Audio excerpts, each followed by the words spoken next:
কত লোক দেখতে দেখেছো?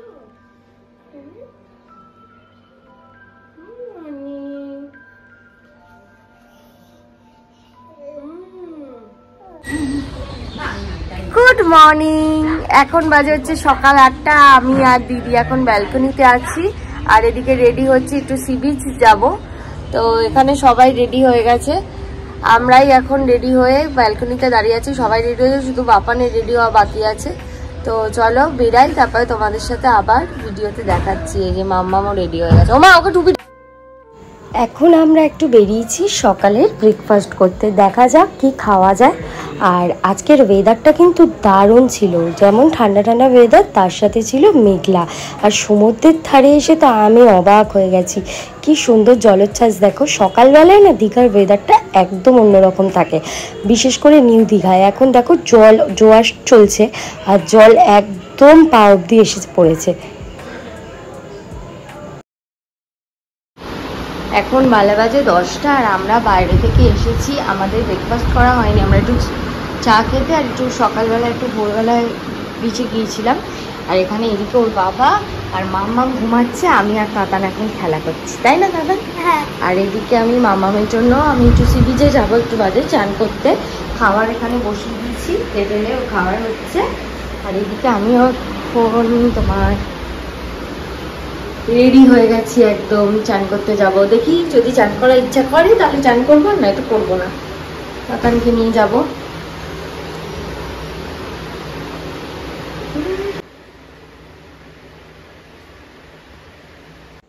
এখন ঘড়িতে বাজে সকাল 11টা। মামাম ঘুম থেকে ওঠার পর আমি ওকে খাইয়ে নিয়েছি, তারপরে আমি এখন নিয়ে ওকে যাচ্ছি কোথায় সেটা অবশ্যই তোমরা পুরো ব্লগটা দেখতে থাকো, জানতে পারবে।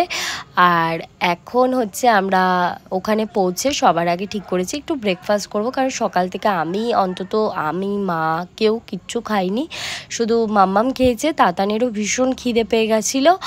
তো এখন আমরা যাচ্ছি কোথায় দেখতে থাকো, আর ভীষণ এনজয় করছি আজকাল। আমাদের এই ছোট্ট মাম্মাম কিন্তু ভীষণ এনজয় করে কোথাও ঘুরতে গেলে, একদম কান্নাকাটি করে না। আমি তো বাড়ি থেকে আসার সময় ভীষণ আতঙ্কে ছিলাম যে ওকে নিয়ে ঘুরতে যাচ্ছি, ফার্স্ট টাইম ও এত দূর ট্রাভেল করছে, ও কীরকম কী করবে না করবে, কান্নাকাটি করবে কি না সেই চিন্তা করছিলাম।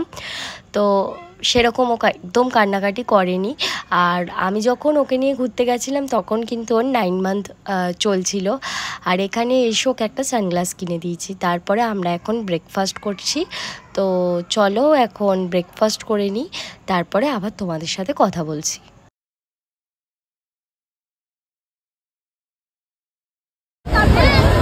হ্যালো বন্ধুরা, এখন আমরা চলে এসেছি উদয়পুর বিচ মামামকে নিয়ে। এটা ওর ফার্স্ট উদয়পুরে আসা, মানে আমাদের সবার, মানে মামামকে নিয়ে প্রথম এটা ওর ট্রিপ।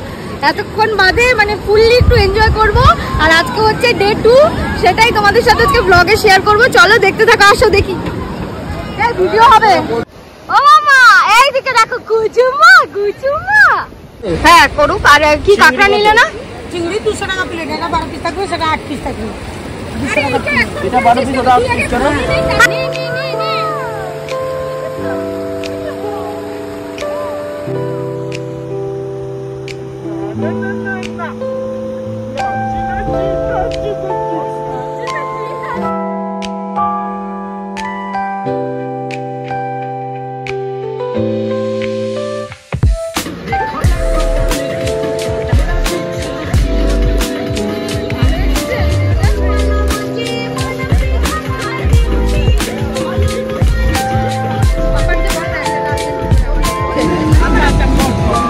মামাম দারুণ এনজয় করছে। আর এখানে আমরা এখন উদয়পুর বিচে আমাদের মানে জায়গাটা এখন করছি, এখানে আমরা বসবো, একটু খাওয়া দাওয়া করবো, বাবা মাকে নিয়ে এসেছি। তো আজকে ব্লগটা কিন্তু দারুণ হতে চলেছে, ইন্টারেস্টিং হতে চলেছে। কি করছি, কদিন থাকছি, মানে একটু দুদিনের জন্য হাওয়া বদল করতে আমরা দীঘায় এসেছি। আর এখন বলছি উদয়পুর বিচে, তোমাদের একটু আগে বললাম।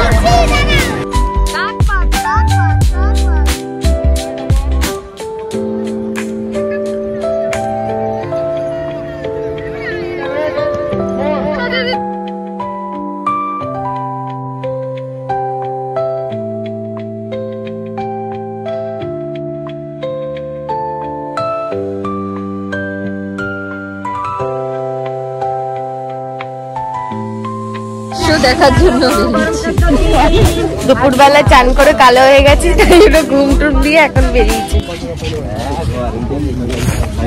একটু রেস্ট নিয়ে আরাম করতে বেরিয়েছি। আর সেকেন্ড ডে, আজকে দীঘায় আমাদের সেকেন্ড ডে। আজকে একটু আনন্দ করতে বেরিয়েছি আমরা, মানে কি বলে রিল্যাক্সে এসেছিলাম 2 দিন কাটাতে, কিন্তু যাই হোক ট্রেনের টিকিটটা খুব করলো, তবে সময়টা আমাদের ভালো কাটছে। ছানাগুলো তো একটু বিরক্ত করবেই, তাই ছানাগুলোকে নিয়েই তো চলতে হবে, কিছু করার নেই। এই যে আমার এই ছানাটা ছবি তুলতে চায় না। তো এখন হচ্ছে আমরা বেরিয়েছি, একটু নিউ দীঘাতেই আছি। কালকে আমাদের চলে যাওয়ার কথা ছিল, বাট কালকে আমাদের ট্রেনের টিকিটটা আমাদের হয়নি, সেই জন্য আমরা ফ্রাইডেতে ফিরবো। তো আজকে আমাদের ডে 2। কোথায় যাব ভেবেছিলাম ঢেউসাগর যাব, বাট কোনো কারণে ওটা ভালো লাগছে না অতটা রাস্তা যেতে, তাই জন্য যাইনি। হ্যাঁ, এখান দিয়ে আমরা একটু সমুদ্রের পাড় দিয়ে হাঁটছি।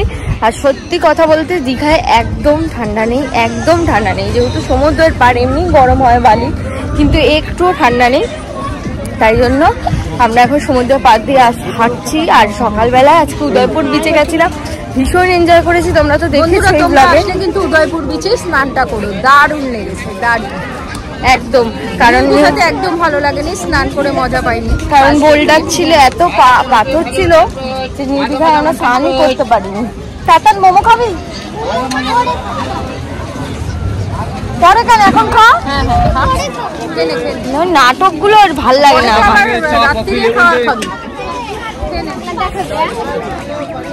দেখো মানুষের ক্লাউডটা দেখাচ্ছি।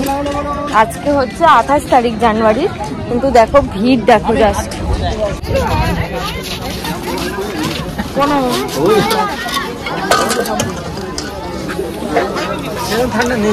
না না, দাদা ডাকছে।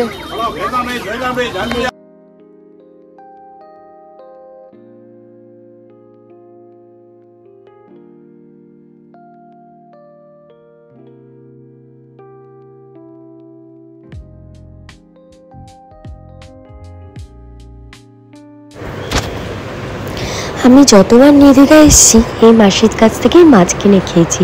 তোমাদেরকে কি বলবো, এতটা ফ্রেশ মাছ রাখে, আর তেমন ফিশগুলো ছিল টেস্টি। তো আমরা আজকে নিয়েছি চিতল মাছ, আর তার সাথে মুদি মাছ ফ্রাই, আর একটা কী মাছ ছিল আমার ঠিক এখন খেয়াল পড়ছে না। তো সেই সমস্ত মাছগুলো কিন্তু আমরা এই মাসির থেকে নিয়েছি, ভীষণ সুস্বাদু। তোমরা চাইলেও একবার এখানে এসে এই মাসির কাছ থেকে কিন্তু ট্রাই করে দেখতেই পারো। তো এখানে দেখো খাওয়া দাওয়ার পরে আমি ভাবলাম একটু আইসক্রিম খাওয়া যাক। এখানে একটা কোয়ালিটি ওয়ালসের হাব আছে, তো সেখান থেকেই আমি আইসক্রিম কিনেছিলাম। আর এখন আজকে তোমাদের সাথে ব্লগটা এখানেই শেষ করছি। তোমাদের সাথে দেখা হবে আমার নেক্সট পার্টে। ততক্ষণের জন্য তোমরা সুস্থ থাকো আর ভালো থাকো। আর যারা যারা আমার চ্যানেলে নতুন তারা অবশ্যই চ্যানেলটিকে সাবস্ক্রাইব করে দিও। Tata, bye bye.